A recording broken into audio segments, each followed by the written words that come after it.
بسم اللہ الرحمن الرحیم. ناظرین، آج کا پانچواں اور آخری ولاگ، پیج 299، سیرت النبی جلد سوم، اور ہیڈنگ وہی چل رہا ہے، امیت، یعنی حضور اکرم صلی اللہ علیہ وسلم کا ظاہری تعلیم اور نوشت خواند کے داغ سے پاک ہونا. اردو زبان میں سرور عالم صلی اللہ علیہ وسلم کی سیرت پر جامع ترین کتاب سیرت النبی صلی اللہ علیہ وآلہ وسلم. رائٹر اس کتاب کے علامہ شبلی نعمانی رحمۃ اللہ علیہ، علامہ سید سلیمان ندوی رحمۃ اللہ علیہ. جلد سوم. بسم اللہ الرحمن الرحیم. الحمد للہ رب العالمین والصلاة والسلام علی سید المرسلین وعلی آلہ واصحابہ اجمعین. ناظرین، آج کا پانچواں اور آخری ولاگ آپ کے سامنے رکھ رہے ہیں. گو سلامت محمل شامی کی ہمراہی میں ہے، عشق کی لذت مگر خطروں کی جانکائی میں ہے. آہ یہ عقل زیاں اندیش کیا چالاک ہے، اور تأثر آدمی کا کس قدر بے باک ہے. خوف جاں رکھتا نہیں کچھ دشت پہما حجاز، ہجرت مدفون یثرب میں یہی مخفی ہے راز.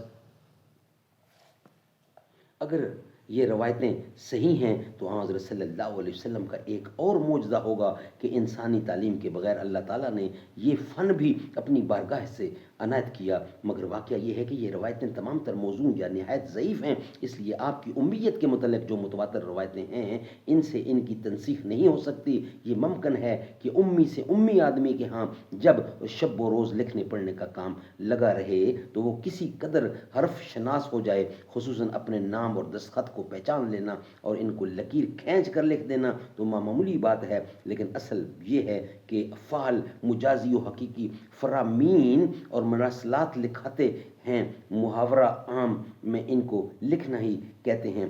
آپ کہتے ہیں کہ عالمگیر نے یہ فرمان لکھ کر دیا، شاہ جہان نے جامع مسجد بنوائی، فلاں بادشاہ نے یہ قلعہ تعمیر کیا. حالانکہ لکھنے والے، بنانے والے اور تعمیر کرنے والے کاتب اور معمار تھے، مگر چونکہ ان سلاطین کے حکم سے ان ہی کی طرف سے وہ لکھایا بنایا گیا ہے، اس لیے بولنے والے خود سلاطین اور امراء کی طرف فعل کی نسبت کر دیتے ہیں. چنانچہ اسی محاورہ کے مطابق اس موقع پر جب آن حضرت صلی اللہ علیہ وسلم نے سلاطین اسلام یعنی سلاطین عام کے نام دعوت نامے بھیجے ہیں تو وہاں عام طور پر یہ الفاظ ہیں: وَكُتِبَ عَلَىٰ کیسرو وَكُتِبَ عَلَىٰ کسریٰ.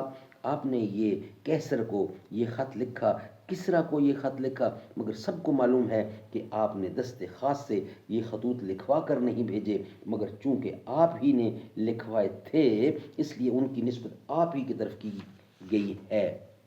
روزمرہ کی بات ہے کہ ہندوستان کے ادنا طبقے جو نوشت و خوان سے عاری ہیں وہ اپنے اعزاء اور احباب کو خط لکھتے ہیں، مگر کہنے والے اس کو یوں ہی کہتے ہیں کہ اس نے خط میں لکھا ہے کہ میں آنے والا ہوں، حالانکہ وہ خود لکھنے والا نہیں، اس لیے دوسروں سے لکھایا ہے. مگر چونکہ لکھنے والے نے اپنا مدعا نہیں لکھا بلکہ لکھانے والے کی زبان سے اس کا مدعا ظاہر کیا ہے، اس لیے اس کی طرف فعل کی نسبت کر دی گئی. قرآن پاک نے آپ کو بار بار اور برملا امی کہا ہے، اس سے زیادہ ثبوت اس کا اور کیا چاہیے. لیکن آپ امی ہو کر، امیوں میں پل کر، کتب سابقہ کی ظاہری تعلیم سے ناآشنا ہو کر بھی سب کچھ جانتے تھے، اور یہ آپ کا معجزہ تھا. کفار کو خطاب کر کے قرآن کہتا ہے کہ محمد کی صداقت یہ دلیل کافی نہیں کہ وہ ناآشنائے تعلیم ہو کر بھی وہ کچھ جانتا ہے جس کی علمائے بنی اسرائیل کے سوا اور کسی کو خبر نہیں. إِنَّهُ لَفِي زُبُرِ الْأَوَّلِينَ وَلَمْ يَكُنْ لَهُمْ آيَةً أَنْ يَعْلَمَهُ عُلَمَاءُ بَنِي إِسْرَائِيلَ. سورۃ شعراء کی 11ویں. یہ بات گزشتہ پیغمبروں کی کتابوں میں ہے. کیا ان کافروں کے لیے یہ نشانی نہیں کہ ان باتوں کو جو ایک امی کی زبان سے ادا ہو رہی ہیں بنی اسرائیل کے عالم جانتے ہیں. سبحان اللہ، سبحان اللہ. ناظرین، آج کے پانچوں ولاگ بھی الحمدللہ کمپلیٹ ہوئے. کل نیکسٹ ولاگ کے ساتھ حاضری ہوگی آپ کے ساتھ. آج کے پانچوں ولاگ ہمارے کمپلیٹ ہوئے.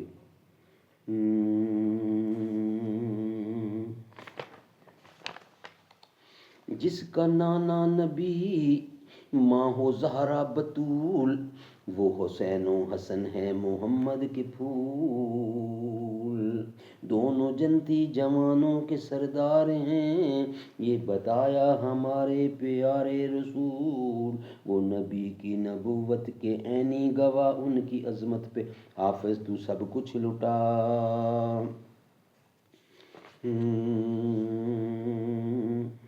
زہرا بیٹی محمد کی زوجہ علی، بہن زینب رقیہ اور کلثوم کی، عائشہ حفظہ حبیبہ ہیں مائیں سبھی، مصطفیٰ اور خدیجہ کی تھی لاڈلی، جب محمد کے گھر سے وہ رخصت ہوئیں تو گواہی تھی صدیق اور فاروق کی،